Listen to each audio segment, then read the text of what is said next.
What if the wealth of the world was stacked so unevenly that a handful of people could buy entire nations, while billions struggled just to survive? This is not a hypothetical. It is the reality of global inequality today.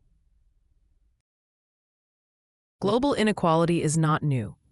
Its roots can be traced to the colonial era, when European empires extracted resources from Asia, Africa, and Latin America, creating patterns of dependency that persist.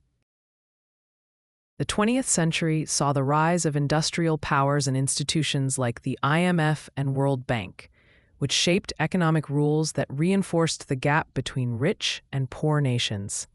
Today, globalization has connected economies, but also widened divides, creating a world where opportunity depends largely on where you are born.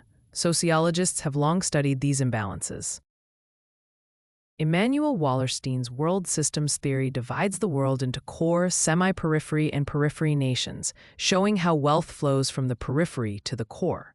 Pierre Bourdieu reminds us that inequality is not just economic, it is also cultural, reproduced through education, language, and access to networks. Contemporary thinkers like Saskia Sassen highlight how global cities like New York, London, and Dubai thrive on financial flows, while hiding growing underclasses of migrant laborers and precarious workers. Look around our world today. Billionaires' wealth grows even in times of crisis, while garment workers in Bangladesh earn less than a living wage to produce clothes sold in Europe. The climate crisis adds another layer, as floods in Pakistan and droughts in the Sahel devastate livelihoods in regions that contributed least to global warming, yet suffer the most.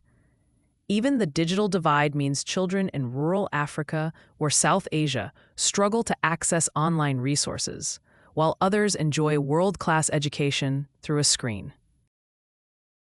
But inequality is not destiny. Small, everyday choices can challenge it. Supporting fair trade goods, amplifying marginalized voices, questioning exploitative practices, and holding corporations accountable are ways individuals can push back. On a structural level, sociologists argue for policies like universal basic income, debt relief for poorer nations, and stronger labor protections across borders. Global inequality is not just about distant statistics. It is about the human dignity of billions. The question is not whether inequality exists, but whether we are willing to accept it as normal. Every choice we make, from what we buy to how we vote, can either reinforce this system or chip away at it. If you found this analysis meaningful, join this channel so we can continue exploring the forces that shape our world and learn how together we can build a more just future.